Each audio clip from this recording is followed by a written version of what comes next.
I saw this. So what? We never come back. All right. Well, I am Grant from Screen Rant. How you both doing today? Good. Good, Grant. Good to see you. It's good to see you both as well and to chat about Homestead. I mean, this is quite the gripping film from start to finish. Ben, I'd like to start with you. You know, what was it about the book that really spoke to you to want to help, adapt it for the screen and bring this harrowing story to life? Well, I have been fascinated with the post-apocalypse world since I was a teenager. In the 90s, it was like every other month a film came out that was talking about the end times, the apocalypse. There was a film series called Left Behind. I honestly didn't enjoy the films. They weren't really well made. But as a teenager, I said, hey, if I ever get into film and I have an opportunity to tell these kind of stories, I want to do it differently. I want to do it really, really well. And so fast forward 20 odd years, I'm aging myself here. I had an incredible opportunity. 22. I had an incredible opportunity, ran into the showrunners, Ben Cassica and Jason Ross, and they said, hey, we're developing this book series into a theatrical film and a series, and we'd love for you to be involved. And initially I was a little hesitant. There's a lot of faith-based post-apocalyptic films where, people disappear and they're raptured into heaven, and I didn't want to do that kind of film. And this is not that. This is not the 90s apocalyptic film, and I was excited to be involved. It's almost a tagline. This ain't your 90s post-apocalyptic. Yeah, let's go with that.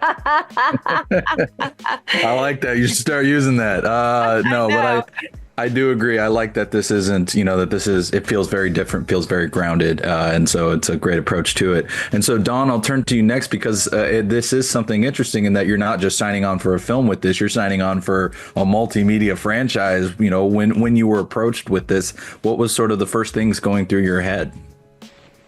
Well, the first thing I got to see was the very first teaser that you guys had made to sort of approach brands and to sort of just garner a little bit of awareness around the project that you're doing. And I got to see that. And I thought, gosh, man, it was just that opening sequence of the glass of water, the bomb goes off, the moment.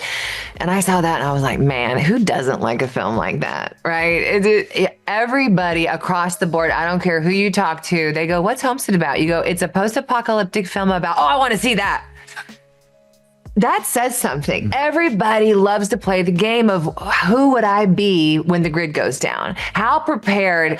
How could I use the resources? How could I use my cleverness? How far would I get? I'm gonna be that guy. Oh no, that's gonna be me. That. So I think that it's a fun game that everybody plays, and this is another version of that we get to even take it a step farther and make it even better. Because this ain't your mama's post-apocalyptic film. We're just trying different things like that, right? That's a good one. That's a pretty good one. It is a good one, and I'm really excited to see how the show builds on that when that finally comes around. But in the meantime, the movie's doing a great job with that. And so, speaking of that big explosion at the start, though, Ben, I'll turn back to you because that is quite the harrowing way to start the film and to get us rolling. What was it like, putting that together? Since that is something that requires some extensive visual effects, a lot of really moody lighting. What was that like? Yeah, so as she mentioned, we had a proof of concept that we actually made 8 months before the movie to help us raise funds. We did a crowdsourcing, a crowdfund raise through Angel Studios. And so we had to make a proof of concept with very limited dollars. So I ended up doing the visual effects. I ended up way beyond just directing the proof of concept. And then we did such a good job of it, it ended up being in the movie.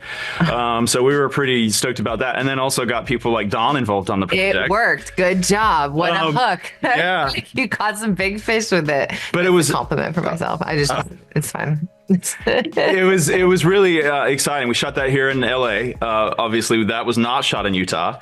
There's not any oceans or houses like that in Utah. And so we shot that here and then used that to raise funds and then moved to Utah for the remaining of the film and then the series as well. Well, that's incredible. I mean, kudos to you then for having done that so well, because it is a great hook just, to get the movie rolling.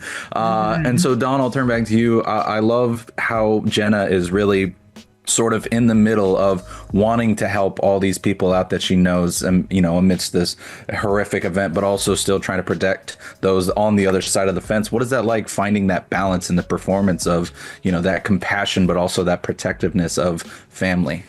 I laugh because there's no contriving that. This is me in my real life, right? I rescue horses as my side gig, but I really feel like it parallels so much. Because even in a post-apocalyptic world, you're facing all this darkness. I have this adage, and it was even before the show, but I was always going to make a T-shirt that said it, because I always would say the apocalypse is now, right? It's happening right now. There's not some big event that's happened that we're all now scrambling, right? You could even say that the grid has already gone down in a sense, right? And there's so much darkness, and you get to choose as an individual what you focus on. And if you make all the things that you focus on, all the bad news and all the negativity and all the darkness and all the struggle, then that's the world you create. You are in an apocalypse right now. But if you take this tiny little flicker of light inside of you and you feed that, and you let that grow, that becomes your reality. So I think that Jenna as a character is that archetype of the mind that can focus on that tiny little flicker of hope, that little tiny bit of light, and use a belief in something that you can't see. You have to trust it, and then you can make it grow, and then it can spread like a wildfire. And that's what the purpose of her character is in this story. And I'm really glad she's there, because it really does create some very emotional moments, especially towards the end that sets up the TV show in the future. I don't want to get into spoilers, but oh man, it's going to be good. It gets even better. Powerful. Trust me.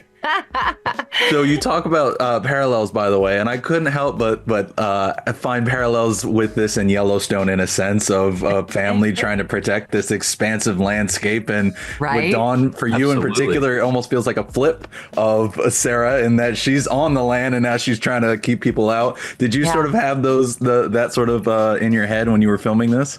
Well, for me, it's a bit of like a matrix glitch in my mind, because I have to, right? It was so back to back, those characters filming those characters. So I really had to reach down and access the goodness in me and stop. For one character, I'm feeding the clever darkness of like, how can I get what I need no matter what, right? Jenna is not that way. In a way, but Jenna uses goodness to do the same thing, right? So the villain and the hero they're always forever interlocked. One supports the other. You can't create a hero without having a villain, because it's that pressure that creates that diamond.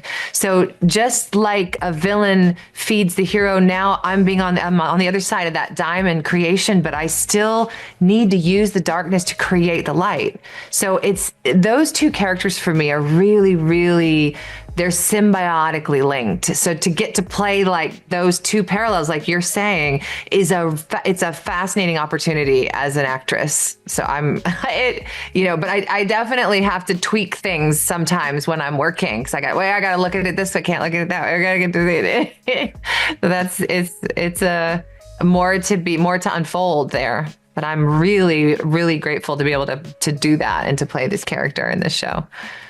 Such an interesting thing to come with the world of acting, jumping from two different sides of the spectrum with characters. And who does that? Who goes and plays this massive villain and then jumps and plays this big hero, this heroine? I mean, it's a cool juxtaposition, and if I can pull it off, we're gonna be onto something.